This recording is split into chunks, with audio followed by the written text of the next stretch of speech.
What is your comfort show? Some action, some romance, maybe comedy, or a heartbreaking drama. We all have that one show that feels perfect for any mood. Something we return to after a long day. एक ऐसा show जो कभी boring नहीं लगता और जिसे देखते ही आपको लगता है you are home. A show you have watched, rewatched, and still find yourself watching clips of it on YouTube. एक familiar feeling जो काफ़ी comforting होती है. After all, you don't always need to challenge yourself to watch something new. कभी कभी वही चीज़ दोबारा देखना ही enough है. If you like it, then that is all that matters. क्या ऐसा कोई शो मन में आया? मेरे लिए वो शो है एक के ड्रामा, हॉस्पिटल प्लेलिस्ट. एक स्टोरी 5 दोस्तों की, डॉक्टर्स, जो सिर्फ अपने प्रोफेशन में ही नहीं बल्कि एक दूसरे की जिंदगी में भी इक्वली इन्वेस्टेड हैं. और यहीं से ये शो अलग हो जाता है. देखो, I know you have some preconceptions about K dramas, but bear with me, this is going to be interesting. क्योंकि आमतौर पर K dramas follow a certain pattern. Unnecessary drama, forced love triangles, irritating misunderstandings और कभी कभी एक traumatic back story जिसका story में कोई काम नहीं होता, सिर्फ इमोशनल वेट के लिए ऐड की जाती है. हॉस्पिटल प्लेलिस्ट ये सब कुछ अवॉइड करता है. यहाँ ऐसा कुछ भी नहीं होता. Characters are pretty relatable, stories are straightforward, and overall the drama feels very human, spread across 2 seasons. Is it a comedy? Maybe. Is it a drama? कभी कभी. But most of the time ये सिर्फ life है. यहाँ आप wait नहीं करते कि आगे क्या होगा, आप बस देखते हैं कि अभी क्या हो रहा है. No suspense, no big twists, no sudden cliffhangers, फिर भी आप देखते रहते हैं. Before I begin yapping about the show, let me show some respect to the legendary creators of the show, Shin Won-ho or Lee Woo-jung. These people have cracked a new way of storytelling. Their stories are never linear and singular. Instead, they are masters of parallel storytelling with a complex interpersonal relationship. रुको, मैं अच्छे से समझाता हूँ. इनकी stories में कोई एक मेन कैरेक्टर नहीं होता है.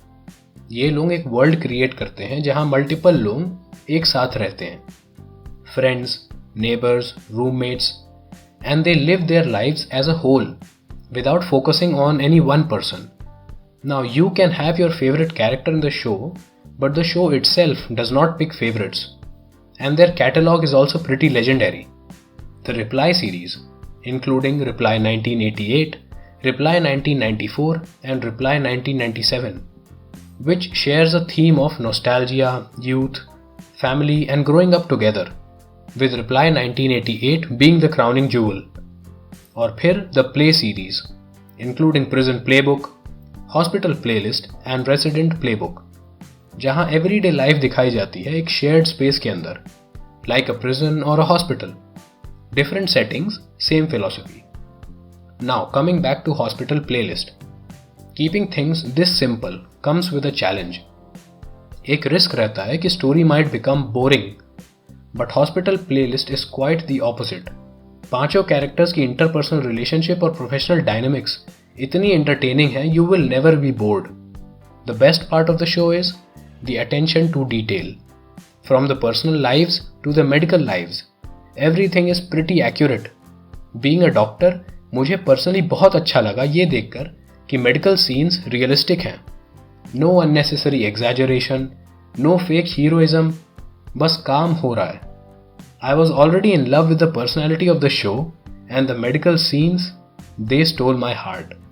And the best part is yet to come. The playlist.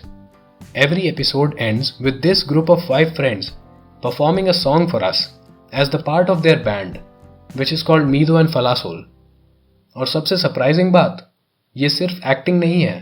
इन्होंने एक्चुअली इंस्ट्रूमेंट सीखे, सिंगिंग सीखी और प्रैक्टिस किया और फिर लिटरली खुद ही सारे सॉन्ग्स परफॉर्म किए. इसीलिए वो मोमेंट्स परफॉर्मेंसेस नहीं लगते. It actually feels genuine. A group of friends who have known each other for so long, share a passion for music and actually let it shine. It adds another layer of immersion to the show. And this consistent attention to detail, along with the most realistic storyline by K-drama standards, will definitely get you hooked. There is no hidden meaning or deep understanding to the show, just a warm and happy feeling. और सबसे बड़ी बात, ये show मुश्किल और emotional topics को बहुत अच्छे तरीके से हैंडल करता है। यहाँ लाइफ एंड डेथ रोज का हिस्सा है। High risk surgeries, failing treatments, patients जिनके पास वक्त कम है। फिर भी ये शो कभी हैवी नहीं लगता और कभी कैजुअल भी नहीं लगता। It just presents things as they are. एक डाइंग चाइल्ड की लास्ट विश हो, या एक फादर जो अपनी बेटी के लिए लिवर डोनेट कर रहा है, एक कपल जो बार बार कंसीव करने में फेल हो जाता है पर फिर भी होप नहीं छोड़ता, या एक छोटा बच्चा जो अपनी मदर को लूज कर चुका है। ये सब रुला देने वाले मोमेंट्स ये बस दिखाए जाते हैं क्वाइटली, रिस्पेक्टफुली, जैसे लाइफ में होता है। Even in the operating room there is no dramatic music, no heroic slow motion. बस डॉक्टर्स अपना काम कर रहे होते हैं and maybe that's why it hits harder. Let us meet the characters. Lee Ik Jun, top in his class, one of the best surgeons around, a great father and a great friend, witty, chaotic और group का emotional backbone. जब भी ये screen पर होता है you are almost guaranteed to smile.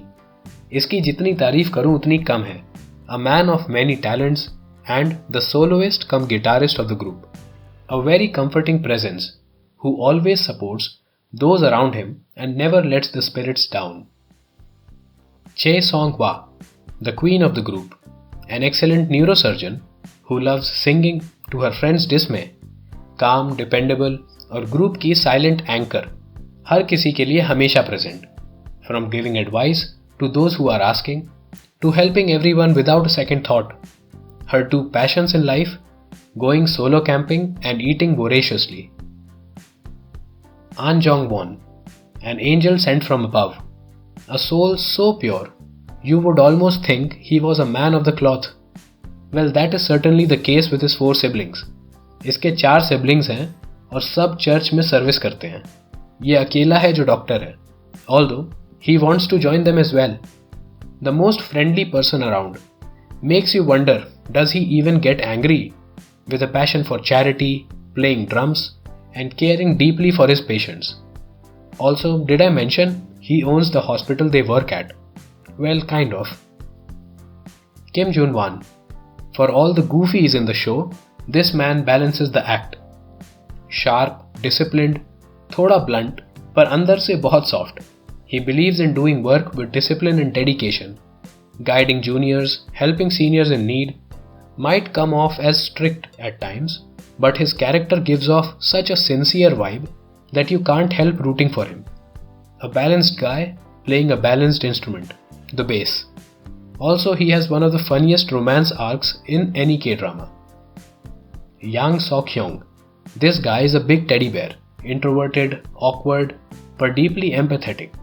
ऐसा इंसान जो कम बोलता है पर समझ सब कुछ लेता है. As the story progresses, his character develops the most, handling a messy divorce, finding love again, while tackling other personal situations. He never let his personal life ever mess with his laid-back attitude, or his lunch breaks watching Korean variety shows. He plays the synth. और सबसे interesting बात, इन सब के बीच कोई unnecessary complication नहीं है, कोई forced love triangle नहीं है, कोई dragged misunderstandings नहीं है. The story starts as a comic opening and balances humor with seriousness whenever required. There is a romance storyline that starts between characters and reaches a kind of soft ending, not a concrete resolution. This might lead you to wanting more or feeling unsatisfied.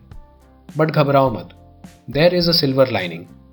The show does not give a concrete ending because that was never the purpose. It did not start off as a love story, neither does it end as one.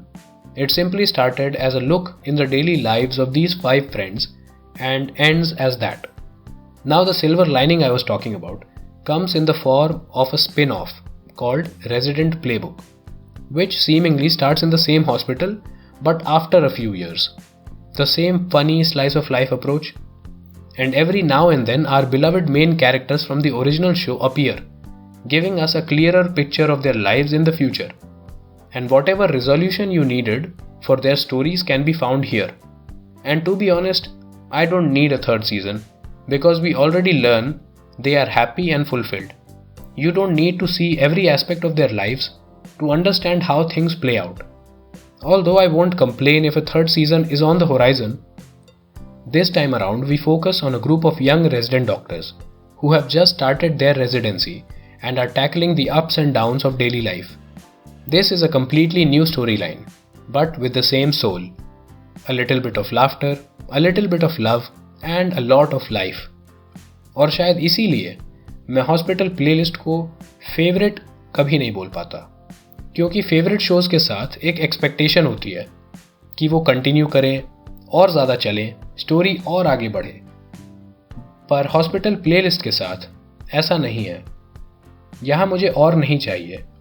पहले लगता था कि एक और season मिल जाए तो अच्छा होगा, पर अब लगता है शायद ज़रूरत ही नहीं है। रेजिडेंट प्लेबुक ने बस इतना दिखा दिया कि हमारे मेन कैरेक्टर्स ठीक हैं, अपनी ज़िंदगी अच्छे से जी रहे हैं, खुश हैं, और पता नहीं क्यों इतना देखना ही काफ़ी लगता है। जैसे किसी पुराने दोस्त के बारे में सुना कि वो ठीक है और आप बस मुस्कुरा देते हो। हर कहानी को पूरा देखना ज़रूरी नहीं होता, हर जर्नी का हर स्टेप देखना ज़रूरी नहीं होता।